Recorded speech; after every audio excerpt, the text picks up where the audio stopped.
bahwa akuntansi manajemen. Definisi sederhana dari akuntansi manajemen yaitu bukan sekedar mencatat angka pada masa lalu.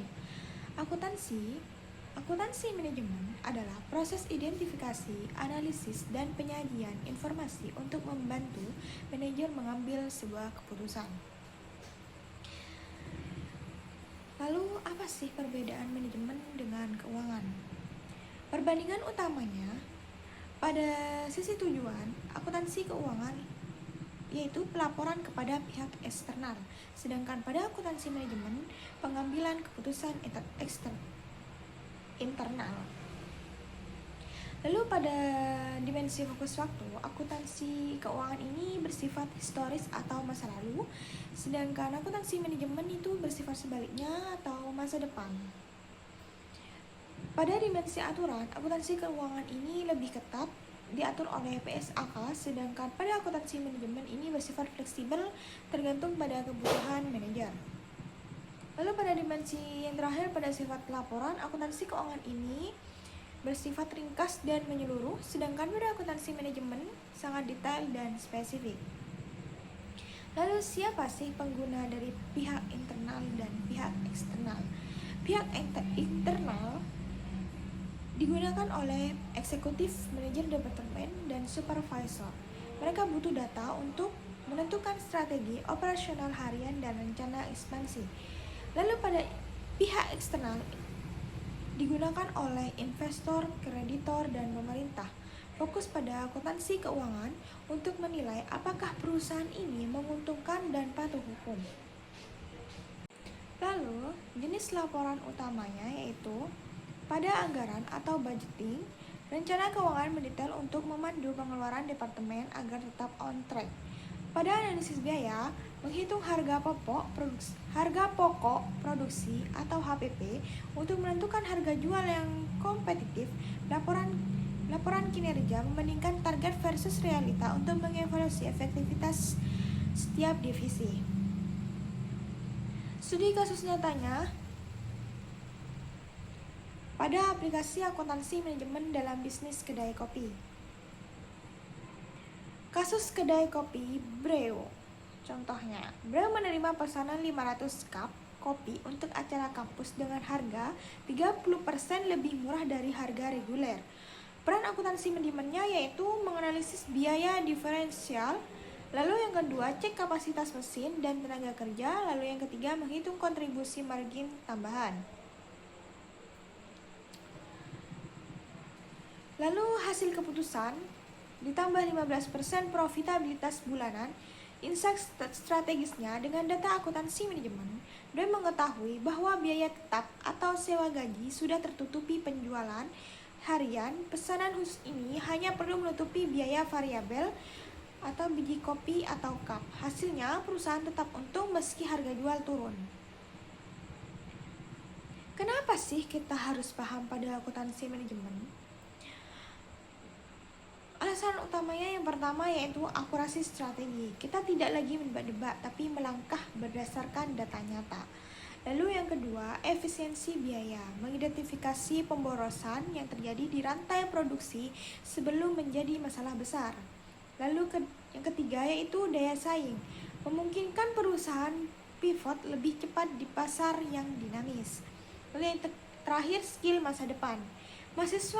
Soal yang kedua, akuntansi manajemen ini adalah dapurnya perusahaan, tempat di mana data diolah buat bantu bos-bos untuk mengambil sebuah keputusan. Pada pertanyaan pertama, peran utama akuntan manajemen. Seorang akuntan manajemen itu ibaratnya navigator di dalam kapal perusahaan dan memiliki 3 peran krusial mereka dengan melakukan peran yang pertama yaitu penyedia informasi untuk mengambil keputusan atau decision making. Akuntan manajemen gak cuma kasih angka mentah, tetapi mereka jelasin seperti kalau kita naikin harga 10% kemungkinan penjualan turun berapa dan profitnya jadi gimana. Jadi mereka membantu manajer milih alternatif yang paling terbaik. Lalu perencanaan yang kedua yaitu perencanaan dan penganggaran atau planning dan budgeting. mereka yang bikin peta jalan keuangan mau ekspansi tahun depan, akuntan manajemen yang hitung berapa modal yang butuh, dari mana duitnya, dan target apa yang harus dicapai supaya tidak terjadi kerugian. Lalu pengendalian dan evaluasi kinerja atau controlling. Setelah rencana kerja, mereka bakal bandingin rencana kita keluar biaya 100 juta, kok realitanya jadi 150 juta. Di sini mereka berfungsi sebagai polisi internal yang ngecek di mana letak kebocorannya.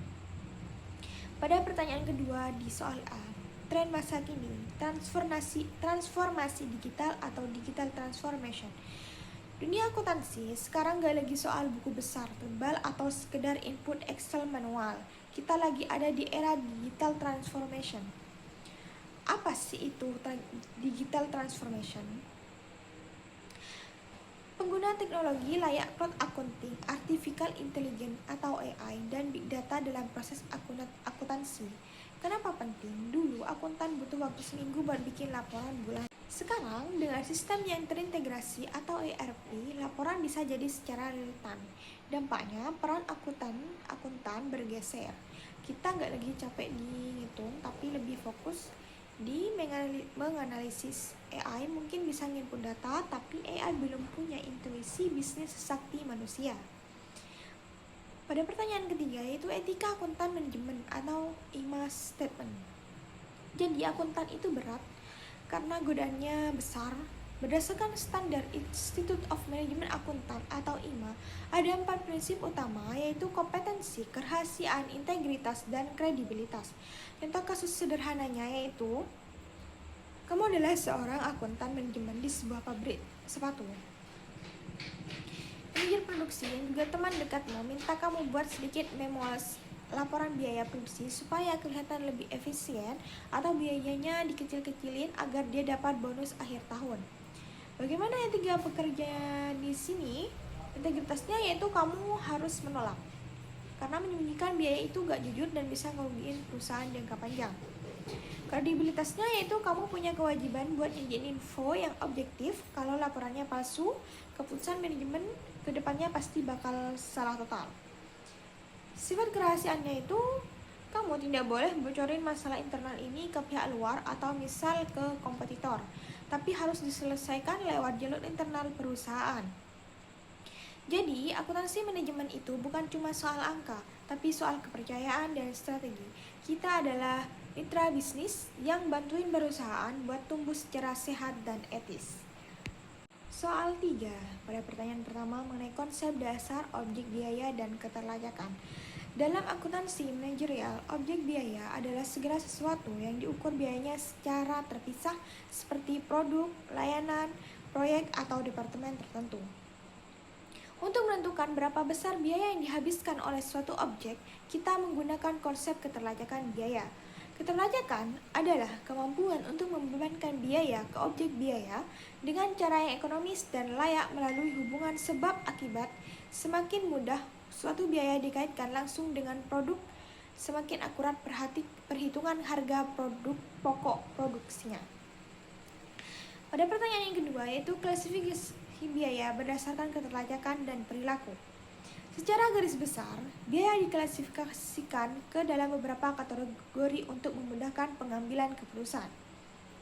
Yang pertama yaitu biaya langsung dengan tidak langsung.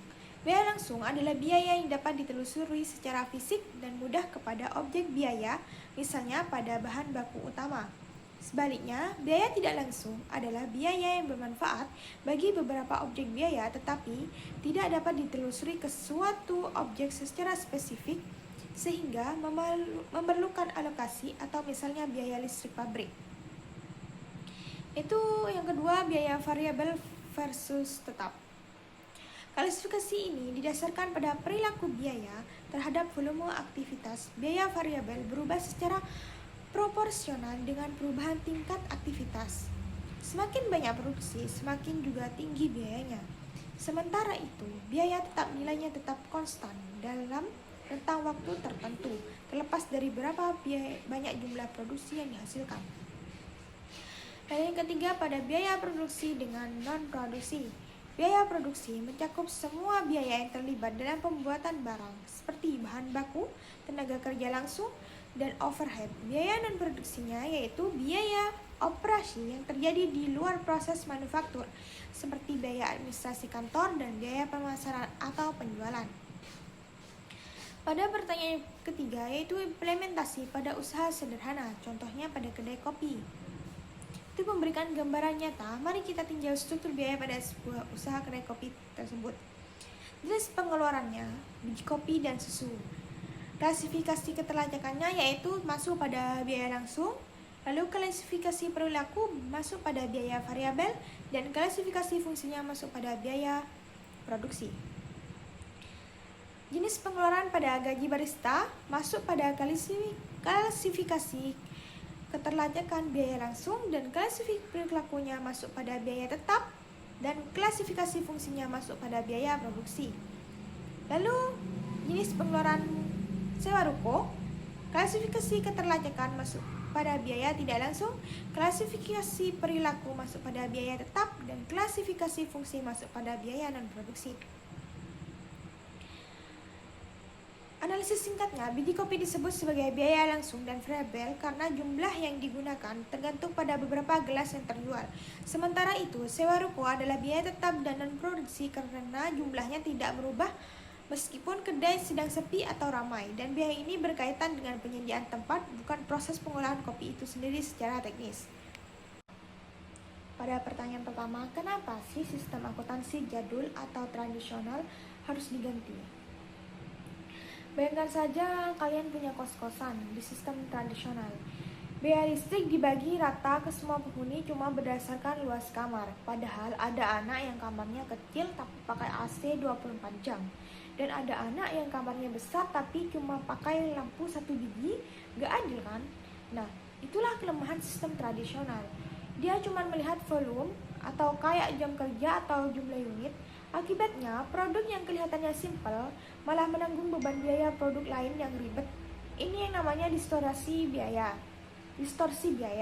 alias salah hitung harga karena kita pukul rata semua pengeluaran overheadnya. Pada pertanyaan kedua, mengenal pemicu biaya atau cost driver. Dalam ABC, kita punya pahlawan yang namanya cost driver atau penggerak biaya. Gampangnya, apa sih yang bikin biaya ini membengkak?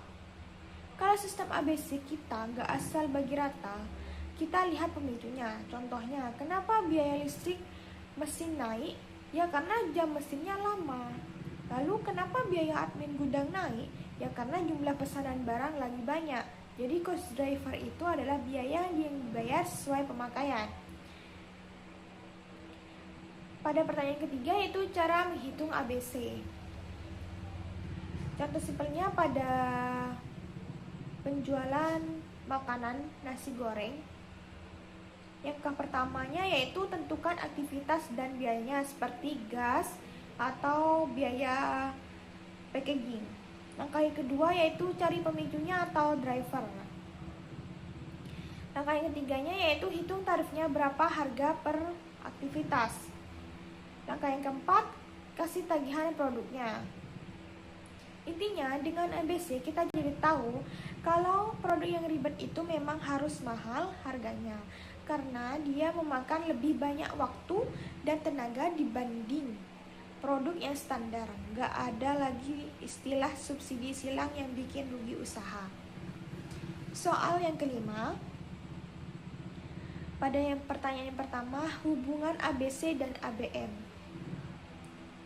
Banyak yang bingung bedanya apa, padahal ini simpel banget. ABC ini kan activity based scoring. Itu ibarat data mentah atau kalkulatornya. Dia cuma kasih tahu kita biaya buat aktivitas ini ternyata habis segini gitu. Sedangkan ABM ini activity based management adalah otak yang menggunakan data dari ABC tadi untuk ambil keputusan. Jadi hubungannya adalah ABC yang kasih datanya, sedangkan ABM yang eksekusi strateginya. Tanpa ABC, manajer gak punya data akurat. Tanpa ABM, data ABC cuma jadi pajangan kertas laporan doang gitu. Lalu pada pertanyaan kedua, aktivitas bernilai tambah dan tidak bernilai tambah. Dalam ABM kita harus jeli membedakan mana aktivitas yang berguna dan mana yang cuma buang-buang uang saja. Aktivitas bernilai tambah atau value added, aktivitas yang kalau dihilangkan kualitas produk bakal turun atau pelanggan gak mau beli lagi. Contohnya menyangrai biji kopi dengan teknik khusus agar rasanya enak. Ini wajib karena pelanggan bayar untuk rasa kopi tersebut. Contoh pada aktivitas tidak bernilai tambah yaitu aktivitas yang sebenarnya nggak nambah fungsi atau kualitas produk di mata pelanggan. Contohnya seperti memindahkan stok kopi dari gudang A ke gudang B. Lalu pada pertanyaan ketiga, cara ABM memangkas pemborosan. Manajemen biasanya melakukan menghapus aktivitas dan mengurangi waktu. Menghapus aktivitas misalnya kalau ada proses birokrasi tanda tangan laporan yang sampai 5 lapis padahal cukup 2 saja, sisanya dihapus. Lalu mengurangi waktu misalnya seperti mempercepat waktu tunggu antrian bahan baku agar modal tidak mati kelamaan di gudang. Pada pertanyaan yang keempat, contoh biaya pelanggan dan pemasok atau lever pro. Kadang kita mikir semua pelanggan itu kasih untung, padahal belum tentu. ABM bantu kita melihat biaya pelanggan dan biaya pemasok. Pada biaya pelanggan, ada pelanggan yang belinya sedikit tapi cerewet banget, sering minta retur dan minta kirim lebih cepat. Di mata ABM, biaya melayani pelanggan itu tinggi banget. Kadang lebih baik kita fokus ke pelanggan yang belinya banyak dan enggak ribet. Pada biaya pemasok ada supplier yang kasih harga murah tapi barangnya sering telat datang atau banyak yang rusak. Sedangkan pada logika ABM kita bakal sadar kalau biaya akibat keterlambatan itu jauh lebih mahal dibanding selisih harga murah tadi. Akhirnya kita supplier lebih milih mahal sedikit tapi kualitas oke dan pengirimannya oke. Jadi kesimpulannya, ABM itu intinya adalah cara kita mengelola aktivitas supaya gak ada modal yang terbuang sia-sia dan hal-hal yang gak penting. Kita pakai data ABC buat bersih-bersih perusahaan dari pemborosan.